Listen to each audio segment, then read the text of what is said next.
Well, I think it was probably when I became a patient myself. I had gone from educating the healthcare providers of tomorrow about communication skills, about advanced care planning. And then when I was the person lying in the bed and I had to ask questions about treatments, about, my own potential end of life, I got shot down. That was Dr. Kathy Kortes-Miller, Associate Professor in the Department of Social Work at Lakehead University. We chat about her book, Talking About Death Won't Kill You, and about her latest project, a podcast called Disrupting Death, which focuses on Canadians sharing their experiences with medical assistance in dying, or MAID. It's a controversial topic, but she does not shy away from talking about it with us. Hi, I'm Xian Xiao. And I'm Sammy Winemaker. We talk to people who have information and tips on how to unlock a better illness experience. The waiting room revolution starts right now. Kathy, we are so excited to welcome you to our podcast. It's been a long time coming. So welcome. Thank you. It's great to be here. I really appreciate the invitation. You have so much research in many diverse areas. So we're going to do a smorgasbord of hot topics. But one of the things that I wanted to dive into first, if that's okay, is you have a new project. It's a podcast about MAID. And so we'd love to tell the listeners about it and where you're at in it and what you've learned so far. So we are just starting out. Our podcast is called Disrupting Death, and it's linked to a Social Sciences and Humanities Research Council grant, an insight grant that our team has received. And it extends some work that we did in the province of Ontario, speaking with people who'd accompanied someone who used MAID at the end of their lives.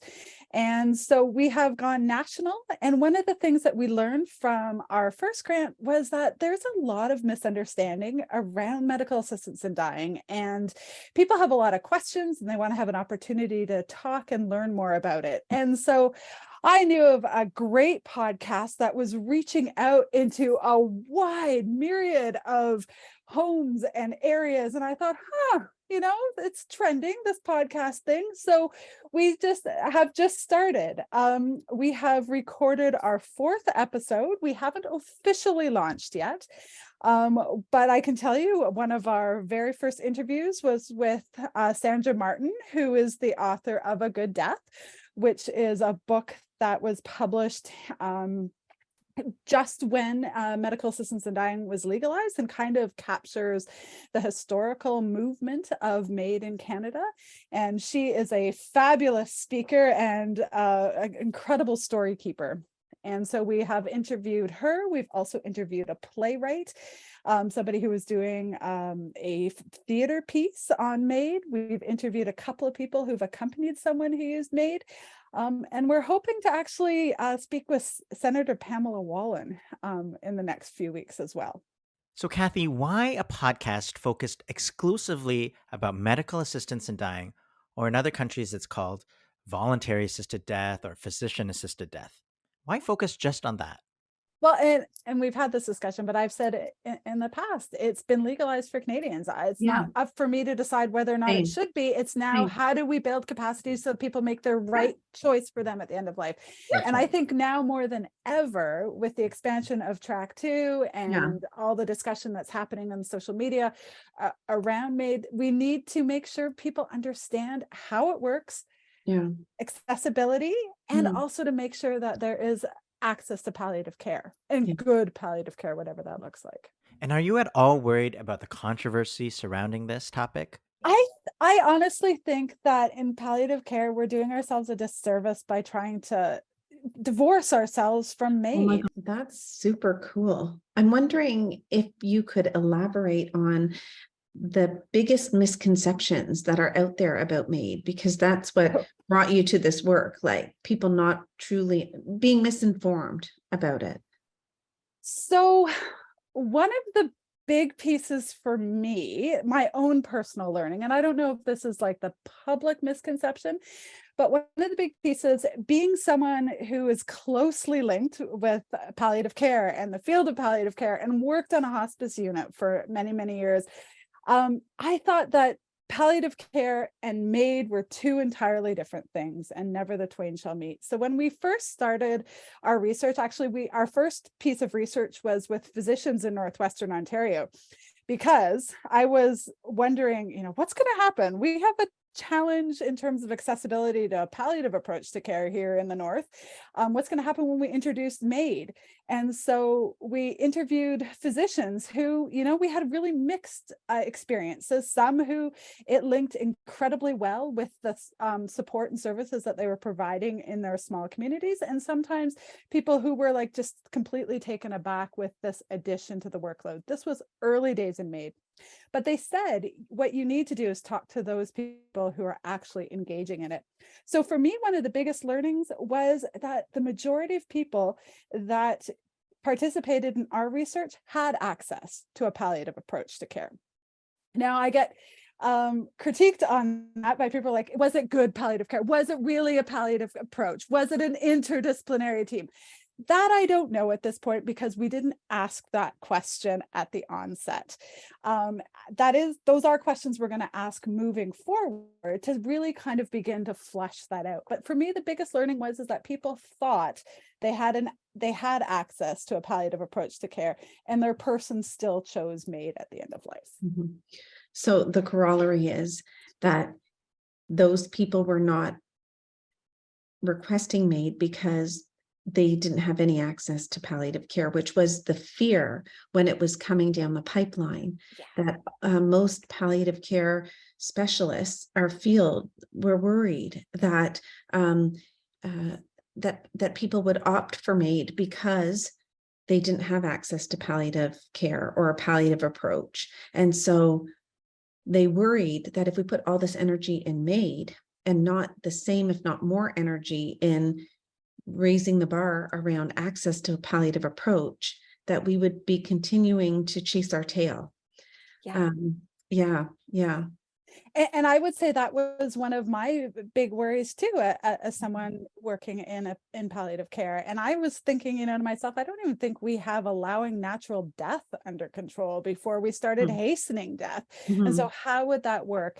But I don't know about you, but I feel like we've been doing those surveys and asking Canadians what they've wanted for, basically as long as I've been alive, and people have been asking for that. And so in the group that we have interviewed in our small sample size in Ontario, most people had access to a palliative approach to care. Their person still wanted to have access to medical assistance in dying, and felt that it brought them quality. Not every family that we spoke with or members of the family all agreed or were on board with that, but people were very respectful of the individual's right to choose that at the end of their life. Kathy, you know what? In my years of practice, when I think back, people were asking us to end their life since, the time I graduated. It wasn't legal, of course, but people asked for it, however they did, like bring the pillow, the gun, the injection, whatever it was. My reflection on my own practice about requests to hasten death is really not from people that weren't necessarily getting a palliative approach or palliative care. Most times it was because people were really feeling in the dark. They were so scared and so fearful of this black hole that was ahead of them that they would rather pop off soon than experience the scary mystery of the future. And so it was people's inability to be shepherded into the future and painted a picture of what natural dying looks like, what it doesn't look like, having a sense of their natural timeline and their natural prognosis and what supports were available to them.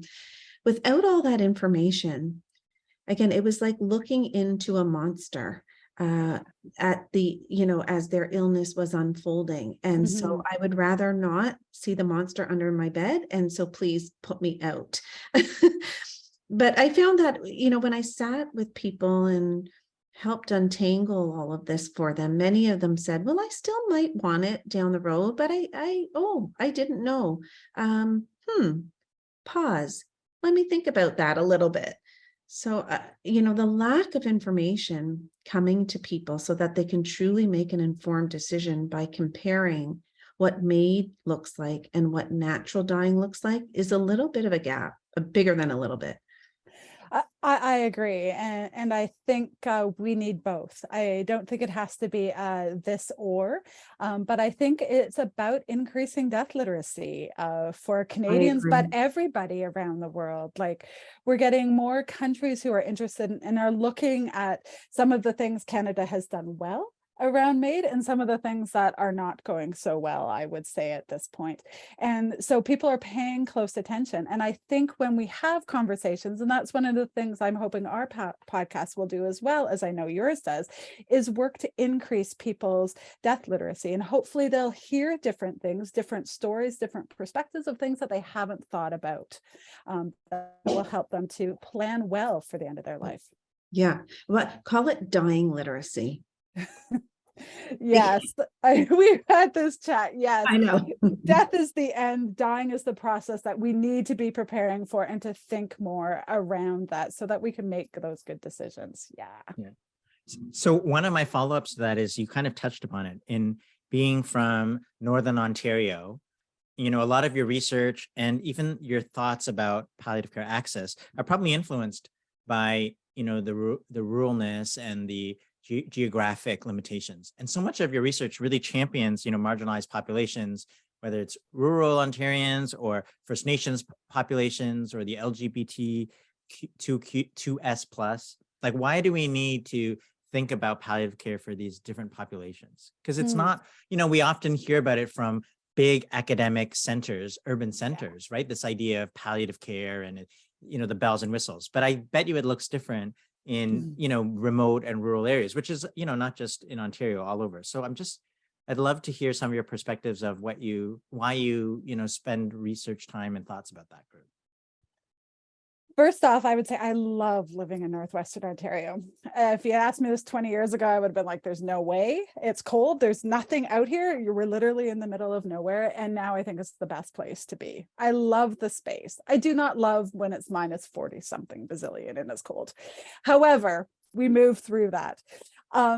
And so, because I think I feel so tightly in love with our geography, I want to make sure that people have the opportunity not just to live well, but to die well. And you're right, we often get forgotten. I remember when we first moved here and the map of Ontario was not to scale. And I would be invited to meetings in Sudbury and people wouldn't necessarily understand why I couldn't be there that afternoon. It's a 12-hour drive from Thunder Bay, right? Like, we know this a little bit better. And I wish I was exaggerating, and I'm not with that.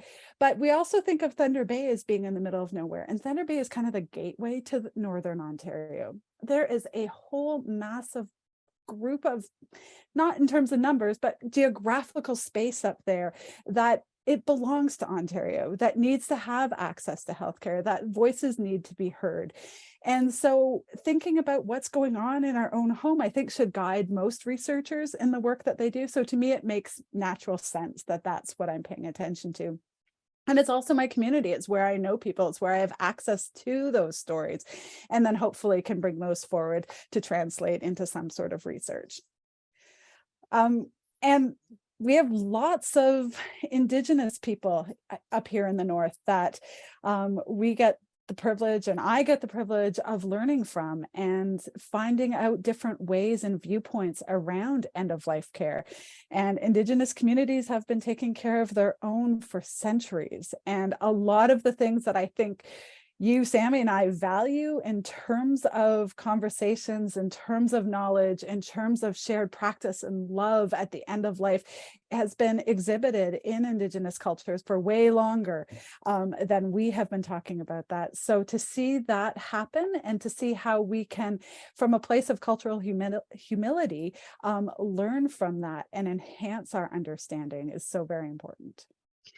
Kathy, do you ever get frustrated or sort of burnt out trying to affect change at the end of life, or, in the final chapters of life, like this whole improving dying, improving death, improving, do you ever try to hike upstream and try to change earlier on in the illness journey, thinking that just naturally there'll be this domino effect at the end?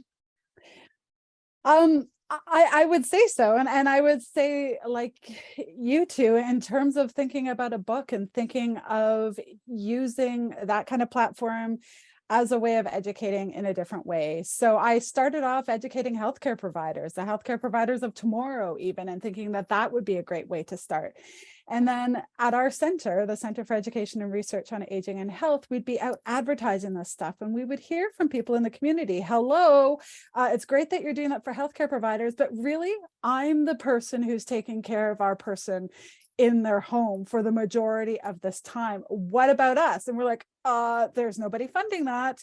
I don't know what to do about that. And so then that's when we develop partnerships to be able to support some of that knowledge and share what we thought healthcare providers needed to know. And really everybody needs to know that.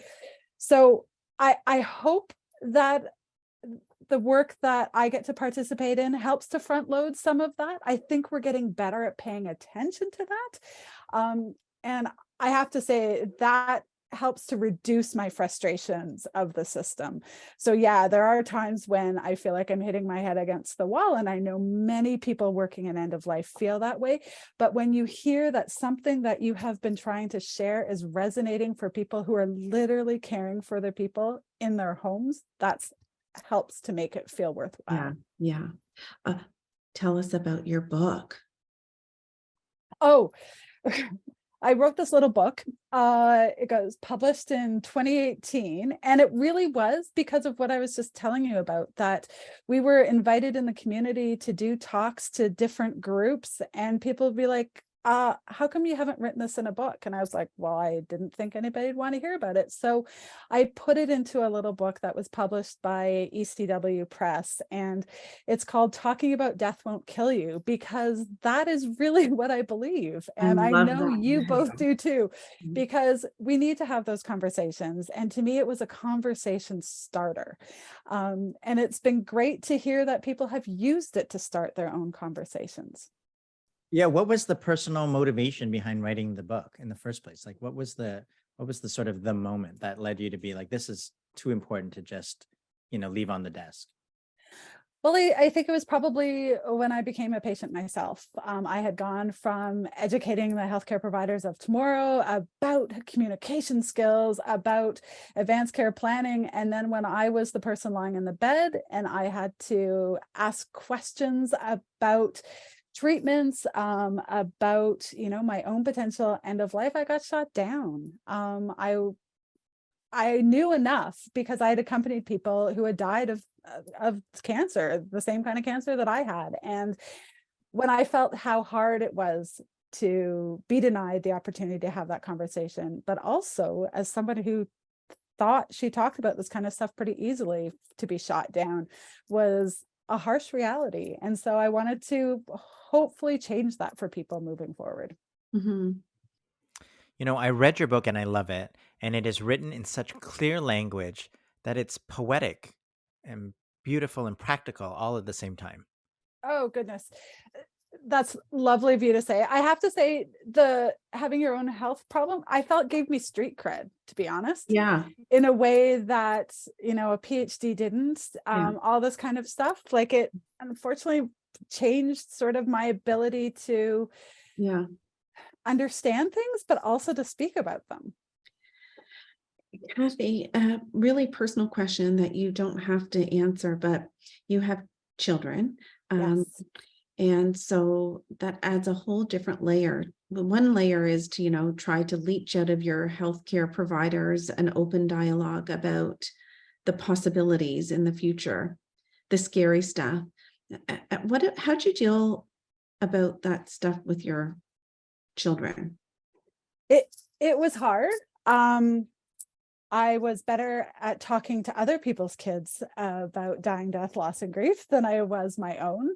Our children were pretty young at the time, in kindergarten and going into grade 3.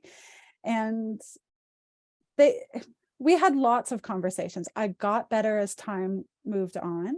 Mhm. But for me, one of the things that I did is I promised I wouldn't lie to the kids, that Mhm. if they had questions, I would do my best to answer them. I wouldn't always know the answer, and they'd have to sit in that with us. Mhm. Um, so that was helpful.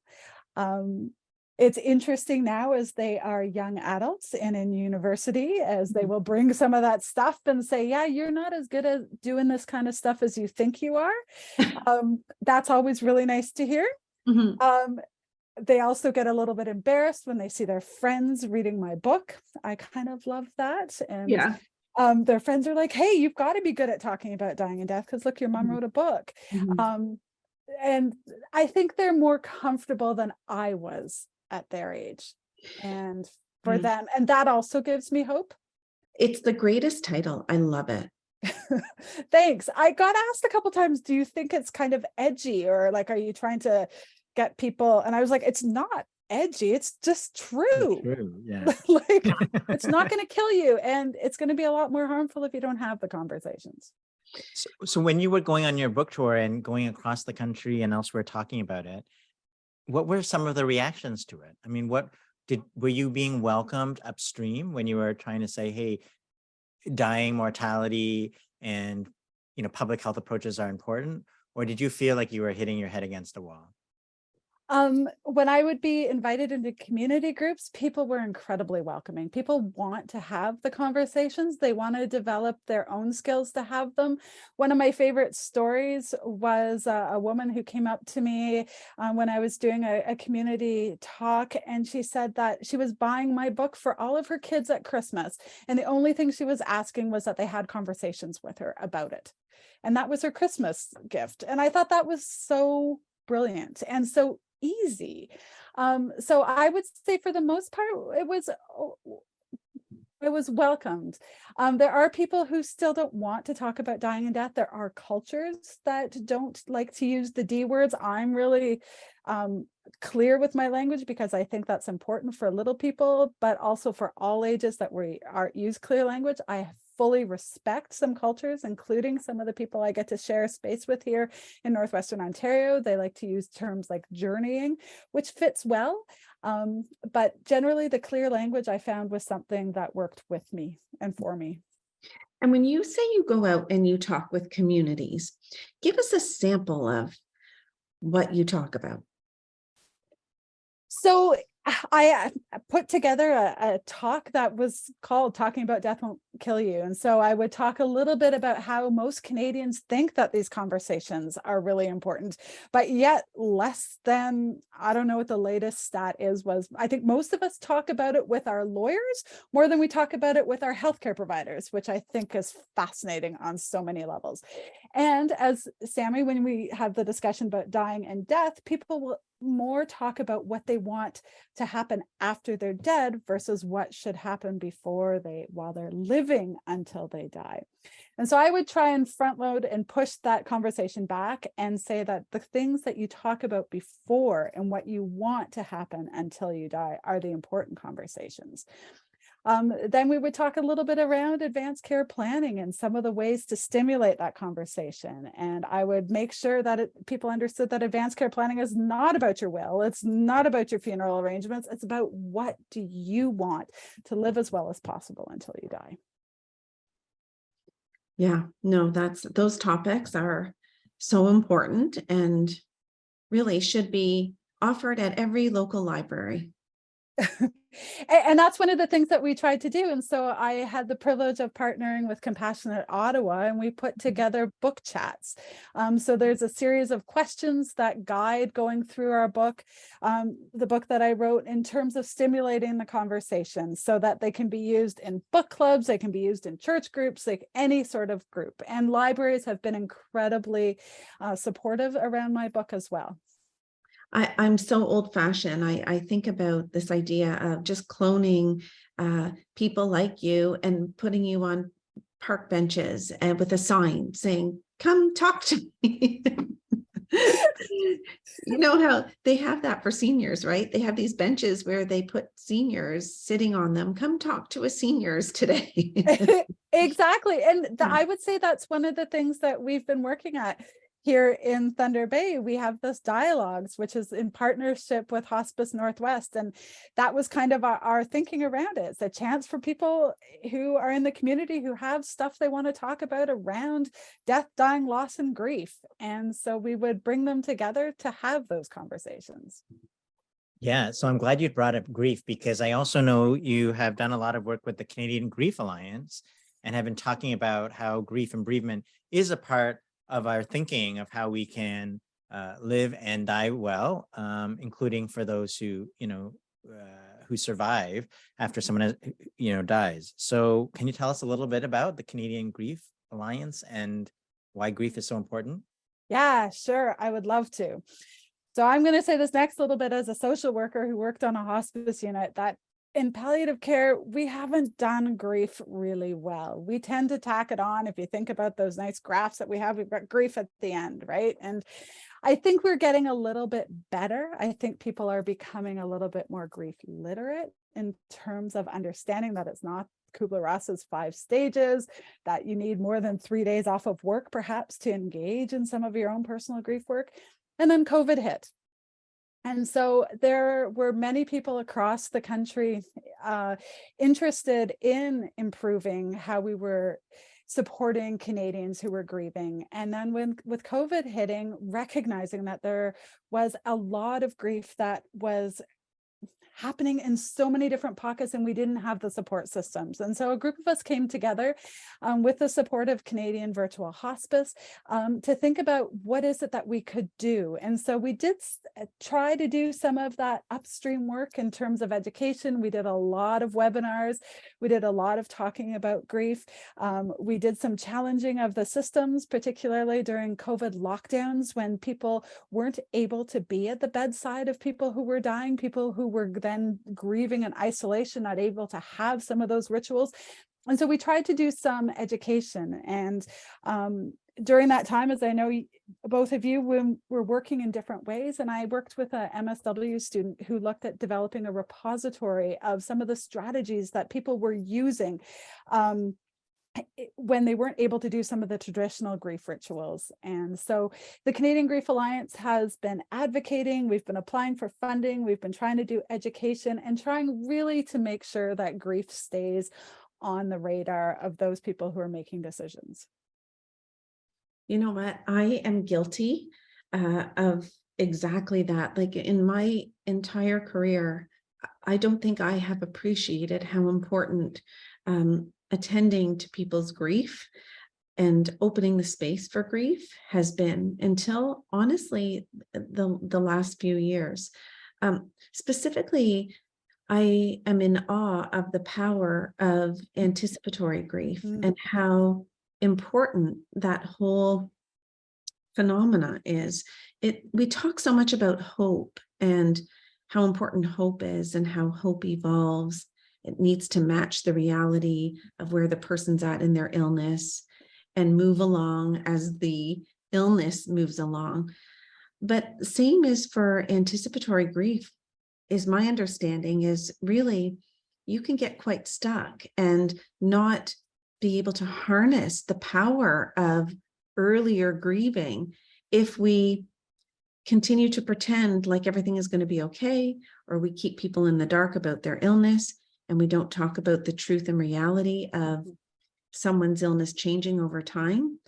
The power of someone to be able to anticipate losses because they know what's ahead, so that it protects them and they begin to grieve in small amounts over time instead of a whoosh, right at the end. It is really neglectful of someone like myself not to harness the power of what grief can do for people. The word grief sounds bad. It sounds like you'd want to avoid it. It sounds like it's something to run away from. But I don't know. Tell me if I'm missing something here, Kathy, but shouldn't we lean into the power of anticipatory grief? I think so. I think we tend to be fearful of it because we think we're grieving too soon, before the person has physically left us. And there's a quote out there, and I can't remember who it is. I want to say it's C.S. Lewis, who says that grief is the other side of love. And to me, I think grief is a physical response to love in many ways. And so, what I'm hearing you say, Sammy, is the importance of recognizing that there's a lot of things that are lost throughout the trajectory of a person's illness before the person physically dies. And that I think as members of an interdisciplinary palliative care team or community members, friends, and family, we need to acknowledge those little losses as they come across. And I'm just saying little because there can be so many of them, and how that person attributes meaning to them will mean what kind of grief that they do. I think that it's also really important to recognize that no matter how much of the anticipatory grieving that people do, it can serve to prepare them in terms of educating them around some of the things that might work for them in terms of their own grief and what kind of supports they might need and what they might find helpful. But when the person dies, when that bereavement grief kicks in, that preparation is helpful, but it is still a new onslaught of grief, if we can say that. Yeah, yeah.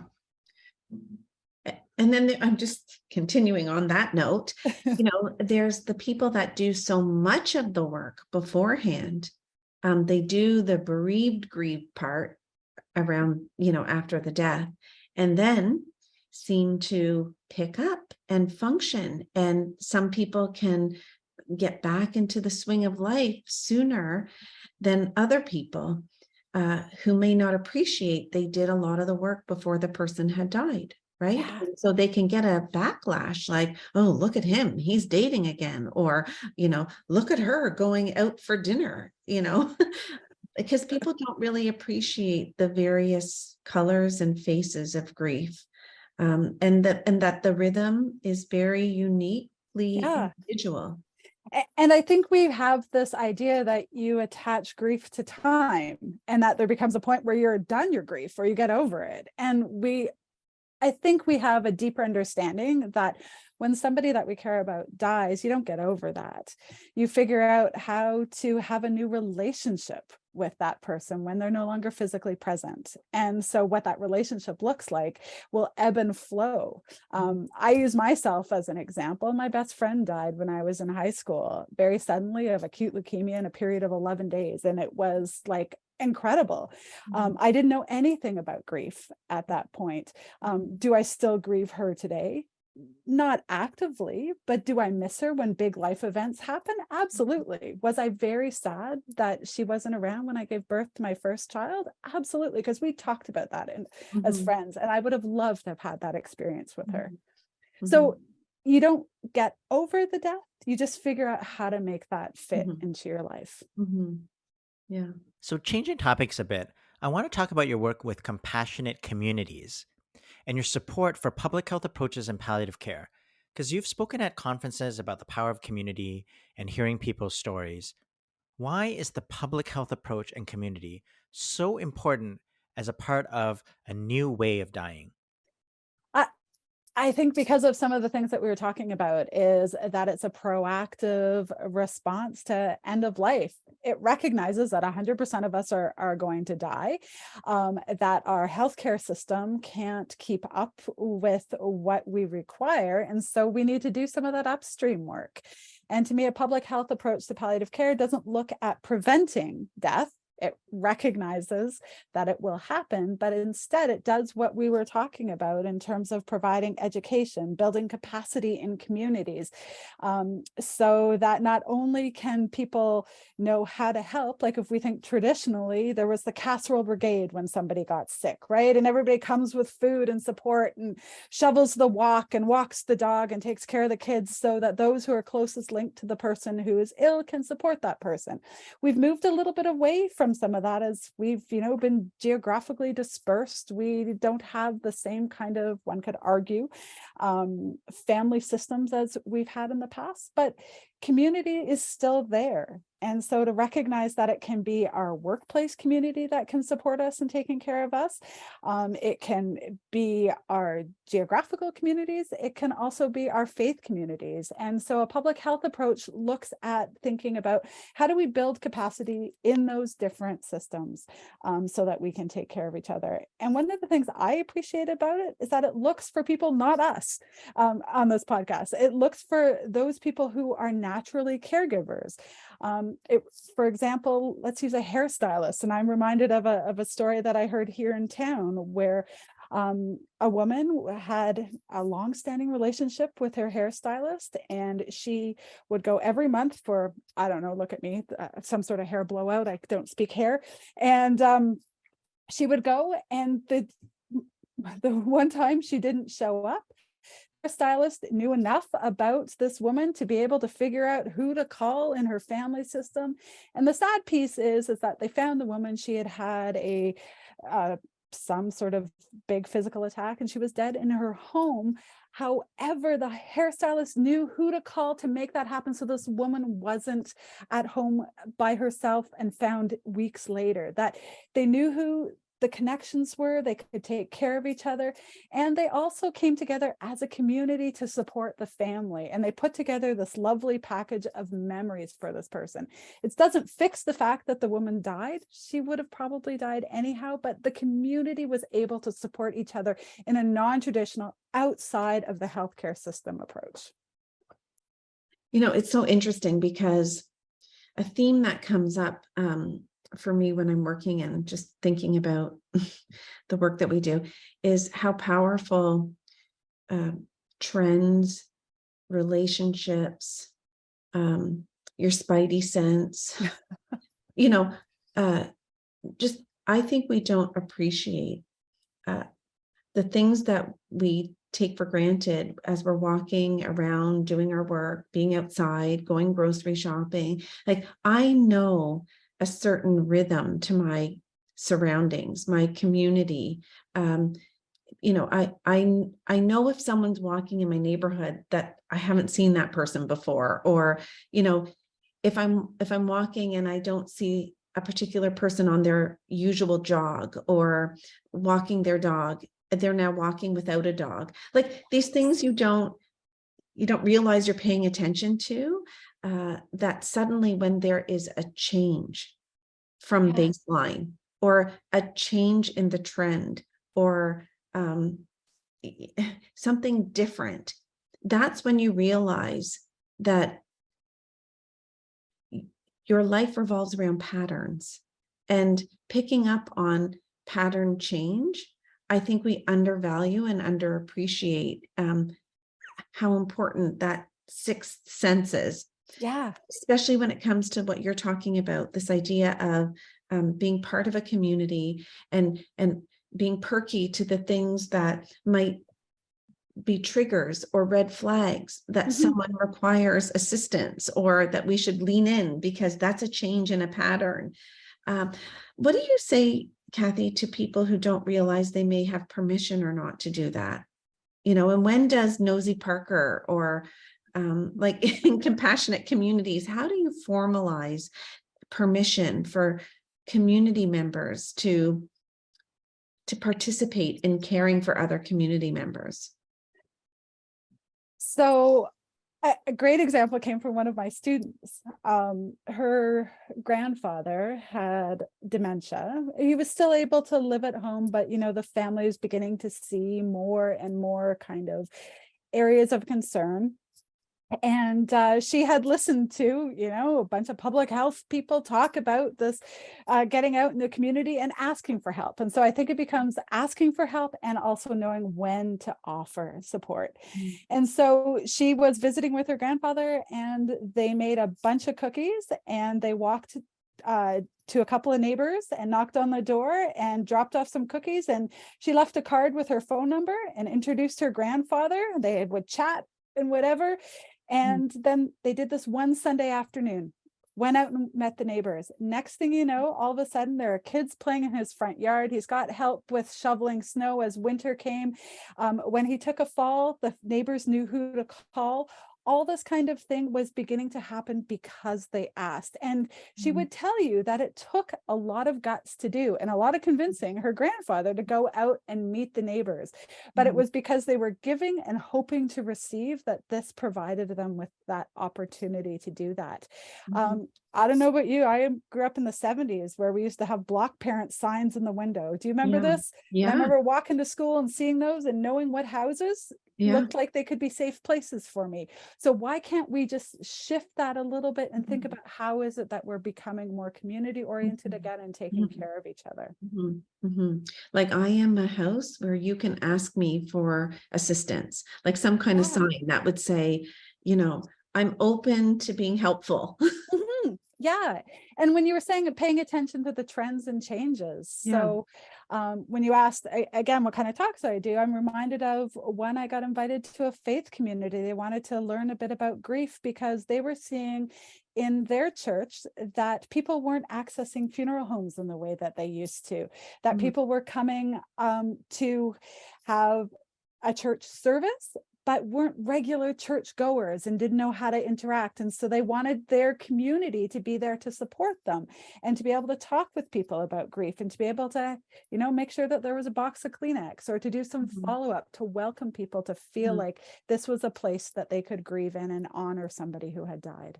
Yeah, it's almost like taking that vibe from the churches, like from the faith groups, and making it non-faith based as well, right? Because my patients who belong to faith communities, it just it's not just natural, but it happens in their faith community. Like they're surrounded by people when things are down, whether it is the casserole brigade, which I love that term, or, you know, just friendly visitors or check-ins, et cetera, or respite visits. It's taking that idea and saying, you don't have to be part of a faith-based group to have that vibe going on in your community. It can be a sports team. It can be a work community. It can be a volunteer group. Kathy, you've been a supporter of the waiting room revolution from the start, and we are so grateful. I know you share our vision for trying to go upstream and to do this dying literacy earlier. And I'm curious, why are you so passionate about the waiting room revolution like we are? And to me, the waiting room revolution, and this is something that when you ask about the public health approaches, I think we've tried really hard to get physicians to engage in advanced care planning. We've tried really hard for different healthcare providers other than those in palliative care to be able to have good communication skills around dying, death, loss, and grief. And I don't think we've moved that forward enough. So I think empowering those people who are on the receiving end of care and building their autonomy to be able to ask those questions. And that's one of the things that I was trying to do with my book, is like to give people actual questions. Ask your physician this, you know? And so to me, the waiting room revolution is putting people in the driver's seat of their own healthcare. That we're hoping that this new kind of activated patient and family will light a fire under the healthcare system, and they're going to have to start answering the questions that they themselves feel so uncomfortable inviting people, that no one's going to wait for an invitation anymore. That's what we're hoping. Yeah. I want to end our interview with your view of the future. Are you hopeful for the future? Are you optimistic looking forward? I am. And I think that might be one of the gifts of MAID, is that we can talk about dying at a more macro level than we were before. And we're seeing it in policy level. And I think that has been of benefit. I think I'm seeing in students in the university population, people being a lot more open around talking about dying and death. The flip side of that is, because we're living longer, many of them are entering healthcare with never having experienced the death of somebody before they're accompanying people. So then I think that changes how we have to talk about dying and death, although COVID might have shifted some of that. So I'm hopeful. Where I get discouraged is part of my motivation for writing the book was when I was a patient and I found it hard to talk to my healthcare providers, and I do this for a living.